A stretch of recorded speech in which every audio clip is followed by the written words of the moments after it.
Bonjour à tous, je suis content de vous retrouver pour cette nouvelle box, celle du mois d'avril. Qui dit mois d'avril dit Pâques, donc couleur de Pâques, un joli jaune qui va apporter aussi les envies de printemps. On va avoir quelque chose de très frais pour ce dessert. On va avoir à l'intérieur une mirepoix de mangue avec un jus de citron vert, donc très frais. On va avoir une crème vanille, je dirais même ultra vanille, ultra gourmande. On va avoir, et ça c'est un peu le petit plus de cette recette, c'est le glaçage aux fruits. Un glaçage à la mangue et au citron vert qui va apporter toujours, j'y insiste, mais cette fraîcheur et ce côté un petit peu acidulé. Et puis après, on va bien sûr mettre une décoration autour de Pâques et du printemps. Donc, on va venir mettre un petit œuf au chocolat. Cet œuf chocolat, d'ailleurs, c'est une collaboration avec Arnaud Champagne. Arnaud, en fait, c'est la personne qui donne les cours, qui est chocolatier, mais qui donne les cours de chocolat chez nous et qui, pour moi, est un très bon chocolatier qui a beaucoup de gourmandise dans ses chocolats. Donc, vous pouvez retrouver dans la box. Et autrement, on a aussi des fleurs fraîches. Alors ça, ces fleurs, c'est Moments Fleurs qui nous les apporte. Et vous avez la petite carte, justement, dans la box. Comme ça, si un jour vous cherchez des fleurs fraîches bio, qui sont aussi bien sûr comestibles, et ça c'est super important, et ben vous pourrez les trouver chez elles. Et bien maintenant, je pense qu'il ne nous reste plus qu'à attaquer, maintenant que je vous ai mis l'eau à la bouche. Allez, c'est parti. On est parti pour la première recette, l'insert mangue citron vert. Alors on va commencer tout de suite par, vous aurez commencé par bien sûr éplucher votre mangue, et moi je vais commencer tout de suite par la tailler. Alors ce qu'on va faire, c'est qu'on va la tailler en mirepoix. Donc pour ceci, couteau, on prend toujours, pour essayer d'avoir les plus grandes bandes possibles, la mangue sur sa verticale, d'accord? Parce que le noyau à l'intérieur suit la verticalité de la mangue. On va venir couper des tranches comme ceci, d'environ, allez, je dirais un demi-centimètre d'épaisseur. Hop, comme ceci. Il y a un moment, voilà, si vous sentez que vous êtes sur le noyau, hop, vous arrêtez votre tranche. Moi, je fais pareil de l'autre côté. Pourquoi? Pour avoir des tranches faciles, pour couper des petits dés, pour mettre dans mon insert. Tout le reste des parures, de toute façon, ira tout à l'heure dans une autre recette, dans le miroir aux fruits. Alors, une fois que je les ai coupés comme ceci, vous voyez que j'ai ma tranche, et je vais refaire des bandes d'environ, je dirais, un demi-centimètre sur un demi-centimètre.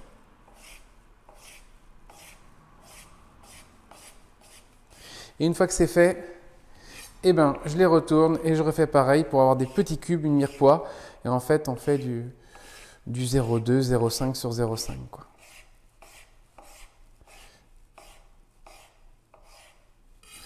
Il y en a plein de petits cubes, voilà. Et vous me faites pareil jusqu'à avoir 150 grammes de morceaux de mirepoix de mangue. Alors moi j'ai fini de couper ma mirepoix. Je vais venir peser 150 grammes.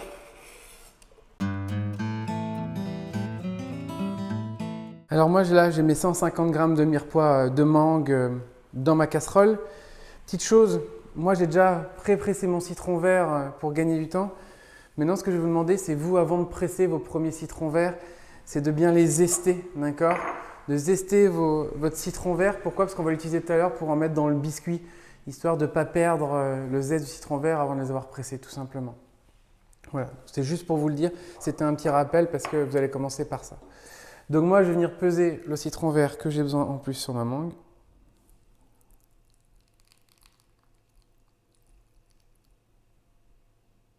Voilà, ça c'est fait. Et maintenant, je vais juste tiédir le tout.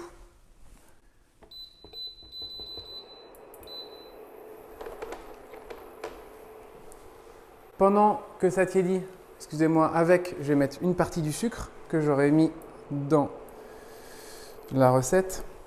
On va pouvoir légèrement mélanger. Voilà. Et on va laisser ça vraiment tiédir tranquillement. Pendant ce temps-là, il y a une autre petite partie du sucre que j'ai mélangé et que j'ai pesé avec la pectine et que je vais mélanger légèrement ensemble, d'accord? Et ça, je vais le rajouter quand mon mélange sera tiède.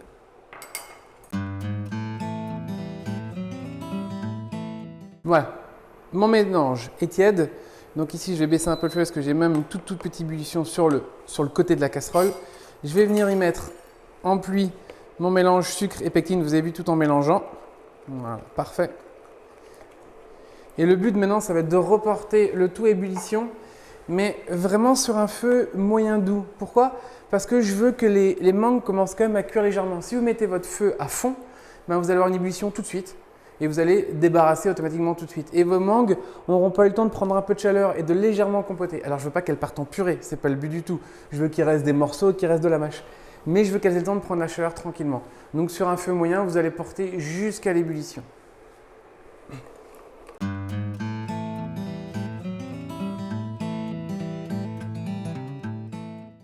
Mon mélange arrive vraiment au premier petit bouillon sur les côtés. Là, voilà, le temps que je parle, il est arrivé sur un vrai bouillon. Là, ce que je vais faire, c'est que je vais quand même laisser ce vrai bouillon 15 à 20 secondes. Pourquoi? Pour être sûr que toute ma pectine est bien explosée, va vraiment bien faire sa liaison. Comme on est avec un jus de citron vert, elle va être assez puissante. C'est ça qui est bien, on n'a pas besoin d'en mettre beaucoup. Voilà. Donc là, ça fait 15 secondes que ça bouillotte, que ça bout même vraiment. Donc, je peux l'arrêter. Maintenant, je vais prendre mon moule qui me sert à faire mon entremets. Tout simplement, je vais reprendre ma balance parce que j'en ai besoin aussi. Et je vais venir remplir mes moules. Alors, ce qui est important, on va vraiment le faire à la cuillère. Et ce que je veux, c'est quand vous prenez une cuillerée, d'accord, on va peser environ 35 à 40 grammes dans chaque insert. Mais il faut vraiment, vous avez vu, il y a quand même pas mal de jus dans votre casserole, vous voyez. Il faut vraiment essayer de faire un moitié-moitié entre le jus et les petits morceaux. Donc moi, ce que je vous conseille, c'est qu'au départ, si vous voyez que vous n'avez pas assez de jus, c'est pas grave. Vous mettez 35 grammes dans chaque. Et après, si vous reste du jus, vous mettrez 4-5 grammes de jus par-dessus. Pourquoi? Parce que le jus, quand ça va congeler, c'est ça qui va faire la liaison avec vos petits morceaux et qui va donner ce côté gourmand en bouche. Alors, je vous montre. Hop, on en met un peu partout. Comme ça.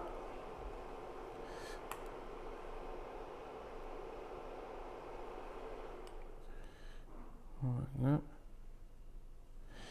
Là, moi, je suis à 33. Je vais essayer de mettre un peu de jus avec. Allez, je vais mettre 35 pour commencer. Là, je suis à un petit peu trop. 38, 39, c'est parfait. Alors, je vous montre juste. Après, on fera les 5 autres comme ça. Mais voilà, là, vous avez vu, la mangue, comme c'est des petits morceaux, ça a du mal à bien s'étaler. Donc, moi, ce que je vous conseille, c'est de bien après, quand vous aurez fait les 6, vous voyez, de remuer légèrement comme ça, pour être sûr que la mangue s'étale bien partout et rentre bien dans le jus. D'accord? Je vous laisse faire les 5 autres pareil. Vous répartissez, vous mettez tout.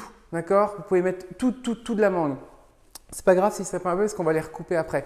Donc, comme on va utiliser juste le cœur de l'insert et qu'on va avoir un peu de parure tout à l'heure, eh bien, c'est pas grave. Maintenant, vous mettez tout dans les 6.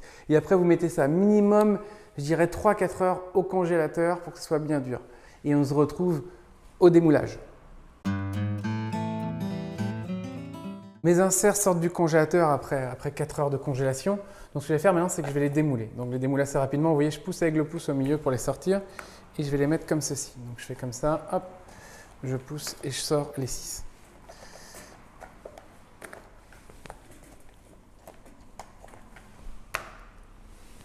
Vous voyez qu'on a du mal à sortir cet insert.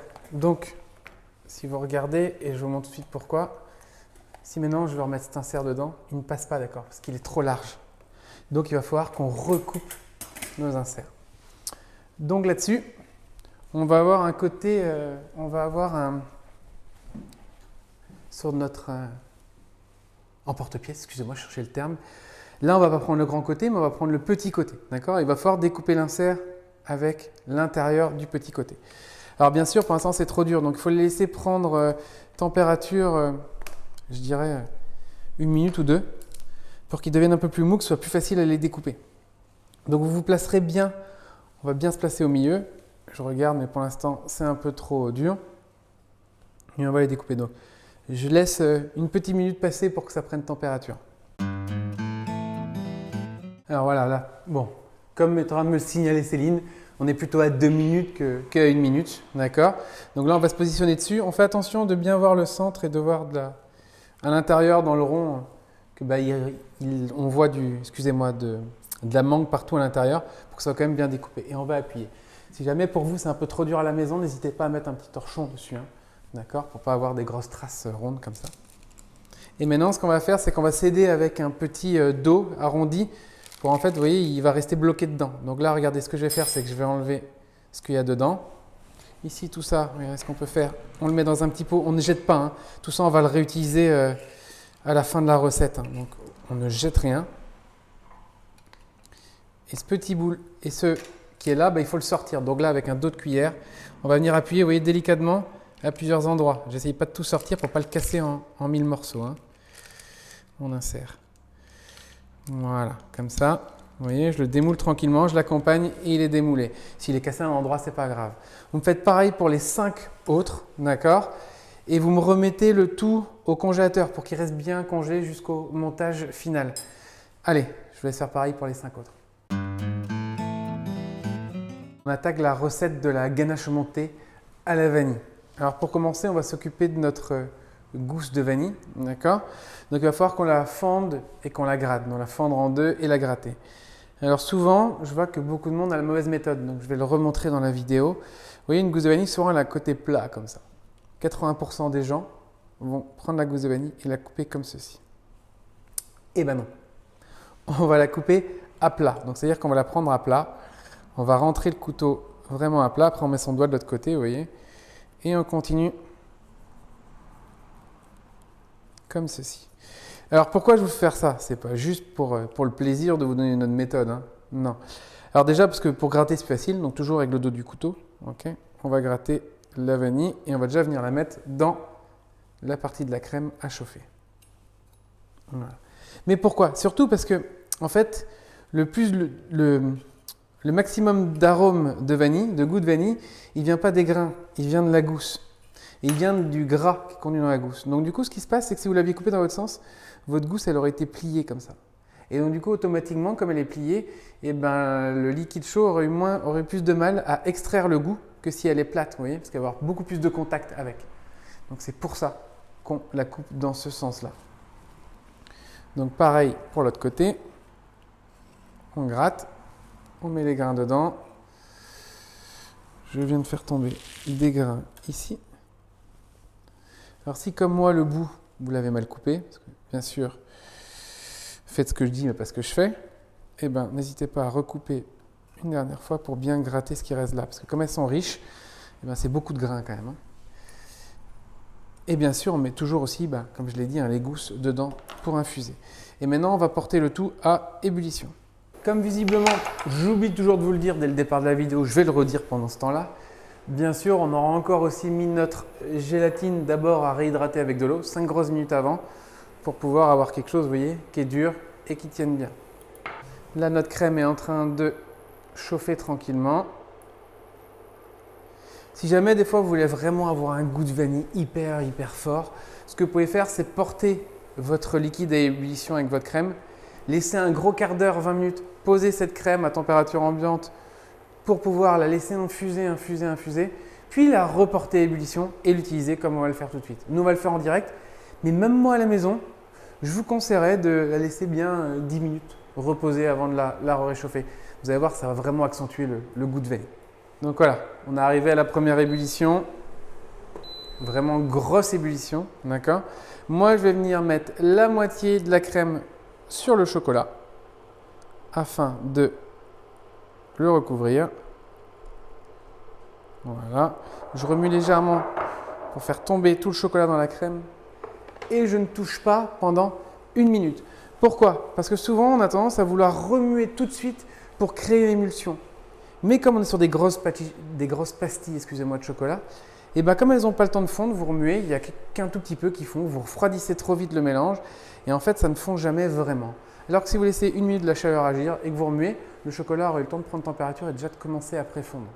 Et ça sera plus simple et vous aurez une meilleure fonte et une meilleure émulsion. Alors, la minute est passée, on va commencer à émulsionner notre ganache. Moi, je prends un fouet pour ça. Maintenant, on peut le faire à la spatule, à l'ancienne. Moi, j'aime bien le faire au fouet. Alors du coup, on va se mettre à un seul endroit et on va commencer à fouetter. Et on ne bouge pas, on reste toujours au même endroit. Vous voyez, on reste statique, excusez-moi, et on fouette. Et comme la crème va épaissir, tout ce qui est liquide et tout ce qui est autour va venir se mettre dedans tout seul. Après, une fois que ça fait plus, Voilà, on peut venir la chercher et vraiment la fouetter. Vous voyez là, il me reste des tout petits bouts de chocolat en suspension dedans. Je continue à fouetter pour voir s'ils fondent. S'ils fondent plus, je peux remettre de la crème, mais s'ils fondent pas, ben, je continue à fouetter pour vraiment être sûr de bien faire fondre notre chocolat.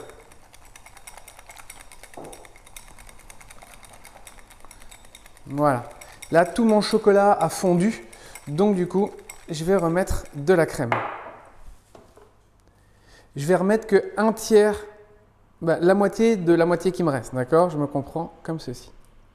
Et ce qu'on va faire, c'est tout de suite dans l'autre moitié qui me reste, et je vais venir mettre ma gélatine en poudre réhydratée. Voilà. Je vais venir, avec ma petite spatule, remuer légèrement pour l'aider à fondre. Je la laisse comme ça. Pendant ce temps-là, la deuxième moitié de ma moitié, vous m'avez tous compris, hein, on va refouetter et remélanger tout de suite.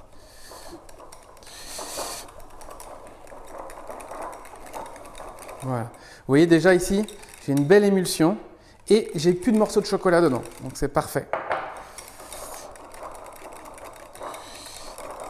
Donc maintenant, il ne me reste plus qu'à mettre tout le reste de ma crème. Alors bien sûr, on met les gousses dedans aussi et on vient bien avec la maryse gratter, hein, tous les grains qui sont au fond, on ne laisse rien. Hein.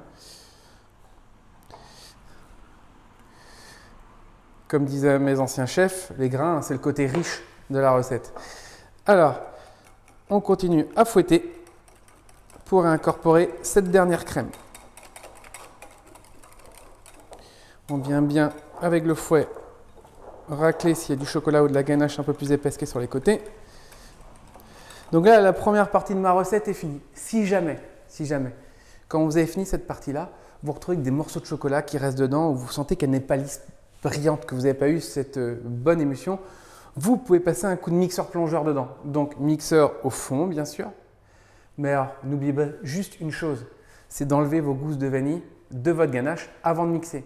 Mais attention, vous ne les jetez pas, vous les mettez juste dans le petit bol à côté, vous mixez votre ganache pour la rendre lisse si jamais il y a un problème, puis vous remettez vos gousses de vanille. Pourquoi? Parce qu'on va les laisser infuser dans la ganache et on les retirera qu'au dernier moment. Donc maintenant, je vais rajouter ma crème froide en fin filet tout en fouettant. Parfait, vous avez vu, hein, aucune prise de tête, on fait juste en fin filet. Moi, ce que j'aime bien ici, c'est bien venir racler partout. Moi, comme j'ai un bol en plus qui n'est pas forcément complètement rond au fond, avec ma maryse, j'aime bien venir racler les coins pour être sûr que je n'ai pas un peu de ganache qui serait resté et qui pourrait durcir. Et on va mettre cette ganache au frigo. Donc là, c'est minimum, je dirais 6 heures au frais. D'accord? Pourquoi? Parce que pour l'émulsionner tout à l'heure, la montée, il faut qu'elle soit descendue entre 3 et 5 degrés. Donc c'est très très important de la laisser minimum 6 heures. Moi, ce que je conseille toujours, c'est de la faire la veille. Comme ça, vous êtes tranquille. Le lendemain, vous n'avez plus qu'à la prendre, la monter et vous n'avez pas besoin de vous poser de questions. On va continuer avec le miroir. Alors pour ça, on va déjà avoir besoin d'un petit robot coupe. Vous voyez, lame. Donc c'est pour pouvoir faire notre purée de mangue et citron vert. Alors, on va commencer. J'ai oublié de prendre une petite maryse et ma balance pour vérifier le poids quand même. Alors, on va commencer par vérifier le poids des deux ingrédients. Donc, le citron vert, le jus de citron vert par-dessus. Et le but maintenant, ça va être de bien mixer, mais assez longtemps, hein, pour être sûr d'avoir quelque chose de totalement lisse. Donc, je dirais bien, moi, je mixe une bonne minute. Hein. Avant de continuer à faire du bruit et que je mette en mode accéléré, comme on dit, vous n'hésitez pas à utiliser bien le turbo ou la vitesse la plus forte du mixeur.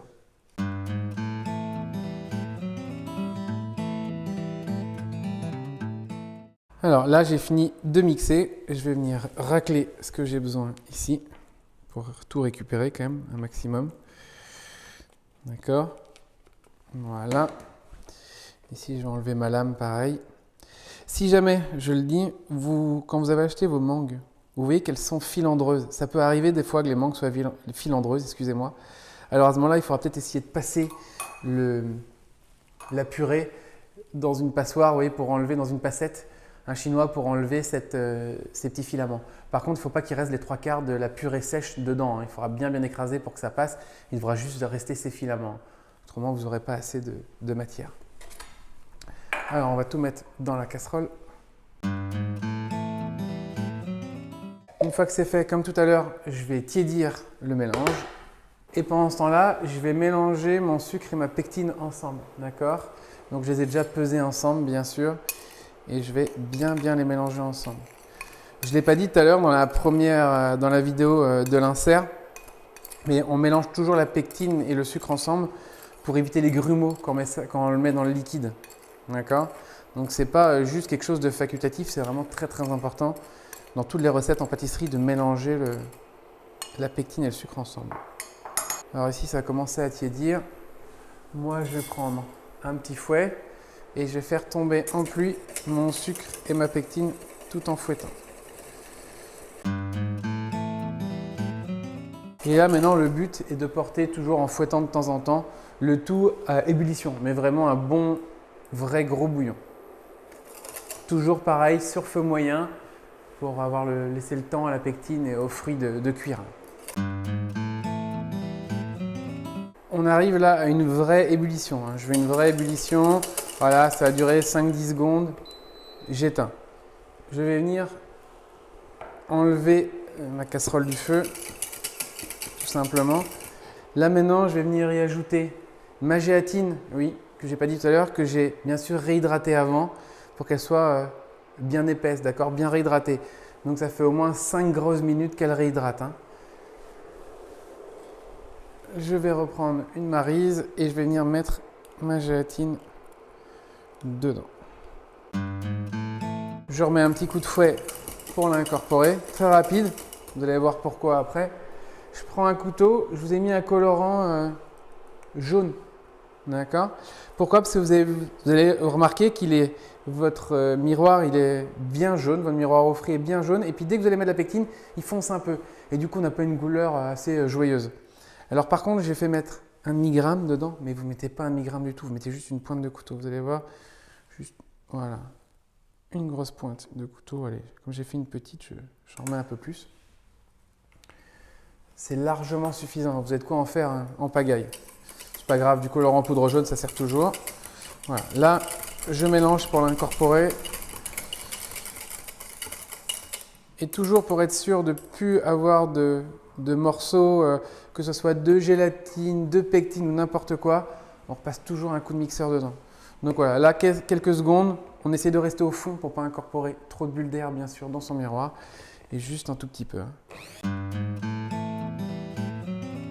Et maintenant, il ne me reste plus qu'à débarrasser mon miroir dans un récipient propre, mettre un film au contact, au toucher dessus, d'accord, et le réserver soit à température ambiante ou au frigo.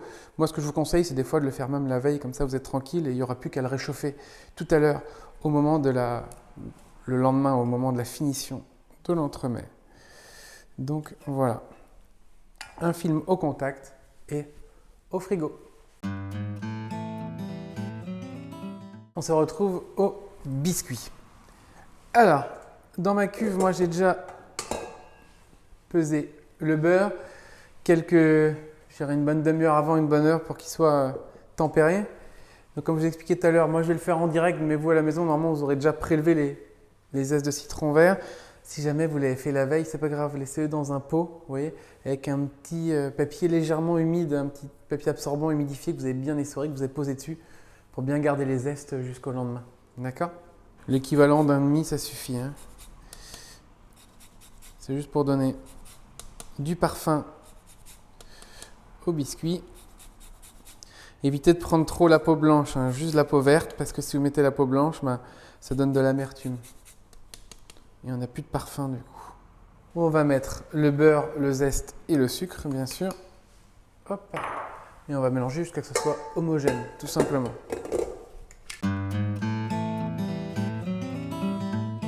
Voilà, le beurre et le sucre sont vraiment bien homogènes. Il y a une espèce de purée dans la cuve du batteur. Là, j'ai ma farine et mes 2 pincées de sel, d'accord? Donc que je vais mettre aussi en une fois dedans, directement. Et je vais remettre le tout à mélanger jusqu'à ce que ce soit totalement homogène.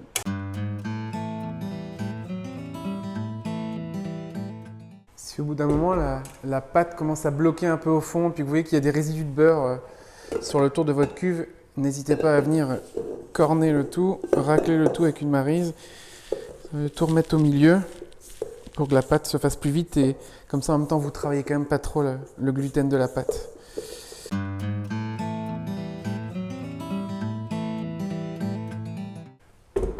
Ma pâte est maintenant totalement homogène, donc je vais venir la chercher. J'ai pris une feuille de papier que j'ai coupée en deux, d'accord. Je vais venir mettre ma pâte comme d'habitude sur une des deux feuilles. On va essayer de réunir toute la pâte ici au milieu. Voilà, on va venir coller une deuxième feuille par-dessus. Et on va venir étaler notre pâte, je dirais 3 à 5 mm d'épaisseur. Allez, on va dire plutôt même 5 mm d'épaisseur pour quand même avoir un petit biscuit sympa.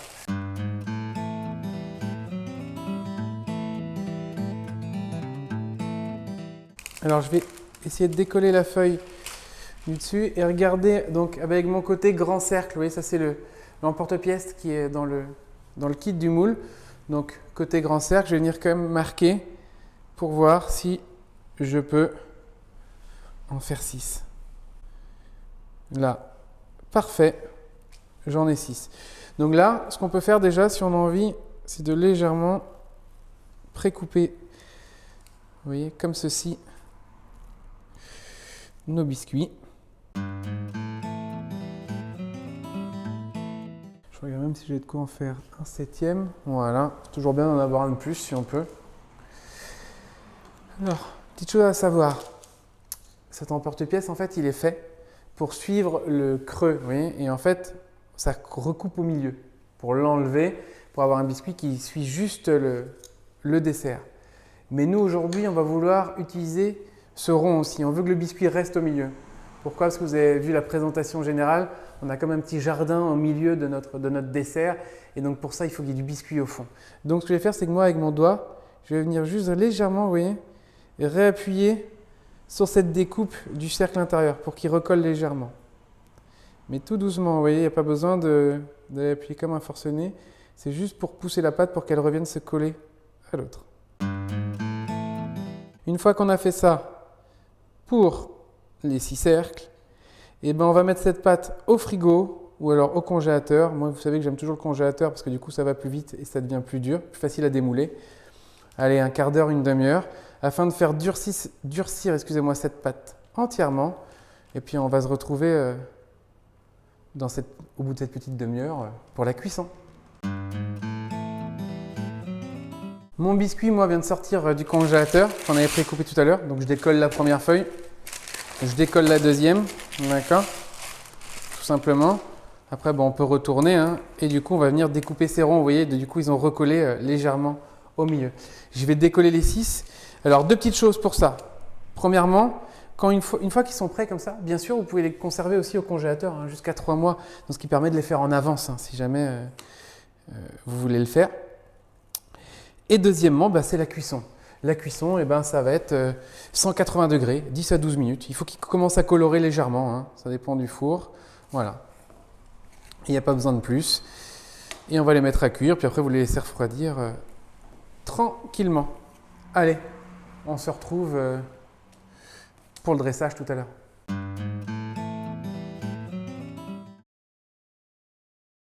Alors, nos 350 grammes, moi j'ai mis 350 grammes de ganache montée dans ma cuve de batteur. Okay. Et là, donc du coup, on va mettre le batteur à fond. Vous allez voir que la crème va recrémer légèrement, puis après elle va monter. Dès qu'on va plus commencer à avoir vraiment les traces de fouet dans le batteur, alors on va arrêter. Là, on voit que ça commençait bien à épaissir. Vous voyez, si je lève, la crème, elle tient dans le fouet. Donc j'arrête parce qu'il ne faudrait pas qu'elle parte au beurre. Je vais juste maintenant légèrement la remuer pour qu'elle finisse, vous voyez, et pour qu'elle reste crémeuse. Voilà, vous voyez, une texture de glace. Parfait. Maintenant, il ne reste plus qu'à la mettre dans la poche et on se retrouve pour le montage de l'entremets. Alors, on va pouvoir se lancer dans le montage de l'entremets. Donc là, j'ai ma poche, j'ai mis ma ganache montée que je vais couper pour que ça puisse sortir. Je vais venir remplir mon moule, je dirais bien aux 2/3 de crème. Donc regardez, je mets ma poche dedans, vraiment, et j'appuie pour vraiment le remplir comme il faut. Je vais faire pareil avec les 5 autres.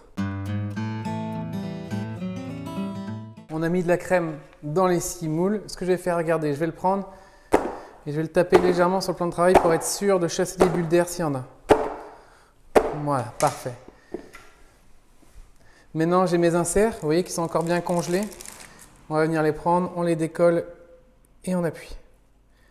Ok, comme ceci pour bien les enfoncer dedans avec les doigts. Oui, on s'en met un peu sur les doigts partout.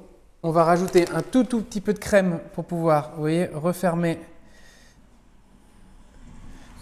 cet insert. Voilà. Et avec la spatule, regardez, on va venir vraiment lisser, enlever l'excédent de crème. Si jamais on a besoin, on met voilà, le reste de crème dans un petit pot et on pourra venir la chercher pour le prochain. Voilà, on fait ça. Si jamais vous mettez un peu de temps à le faire, moi ce que je vous conseille, c'est de laisser vos autres inserts dans le congélateur pour pas qu'ils décongèlent, vous voyez, et que vous vous retrouviez à pas réussir à bien appuyer dessus pour les enfoncer. C'est assez important.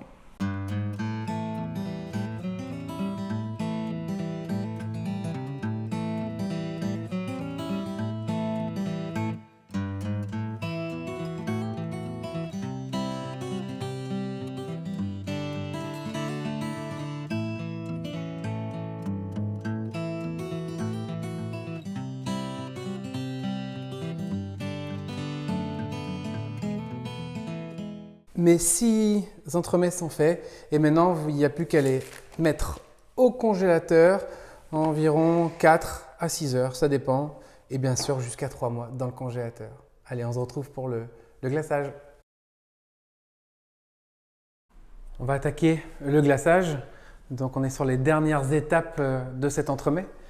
Donc tout simplement on va réchauffer le glaçage.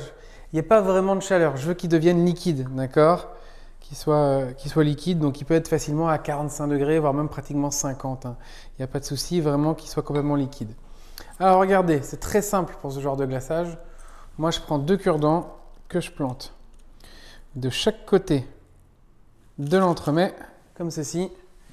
Je remue pour être sûr qu'il soit liquide. Hop là, je prends mon entremet, je le trempe bien dedans, complètement. Je ressors, je viens le racler légèrement. S'il faut, je mets une deuxième fois ici pour être sûr. Vous voyez, je tiens avec mes doigts. Et je viens le poser et le centrer. Donc génial, voilà. Et là, il est centré. Donc parfait. Allez, je vous en montre un deuxième pour être sûr. On vient ici, on vient tremper. Tac, jusqu'au fond. On ressort. On égoutte.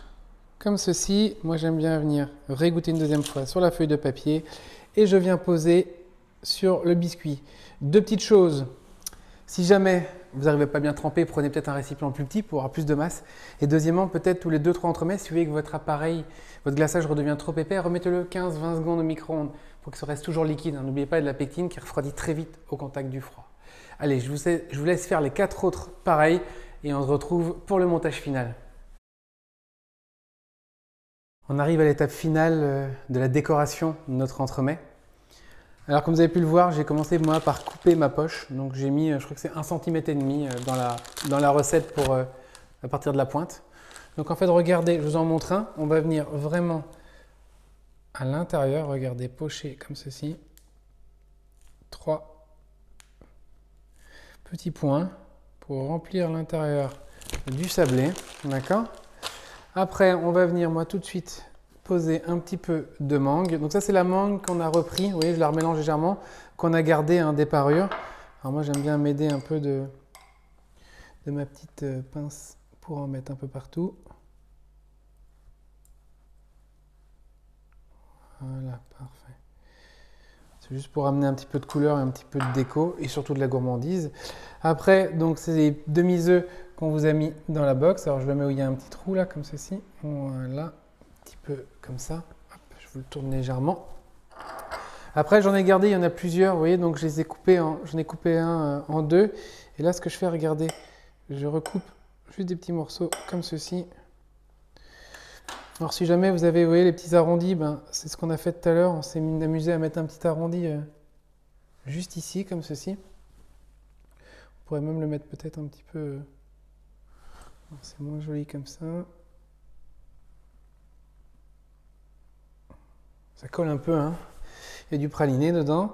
On va reprendre un ou deux petits morceaux qu'on va venir mettre, vous voyez, dans les petits trous, comme ceci, et peut-être un juste dans l'autre petit trou ici. Voilà, pour amener de la gourmandise. Après, on va pouvoir mettre d'abord la petite fleur. Donc on va mettre, allez, celle-ci, qui est très très jolie, et qu'on va venir mettre comme ceci. Et après, moi j'aime bien finir avec un petit peu de zeste de citron vert. Regardez, je vais mettre très haut pour que ça tombe un peu en pluie. J'appuie un peu sur mon microplane. Voilà. Vous voyez? Et là, c'est juste gourmand. Ça amène déjà au printemps, là, je pense.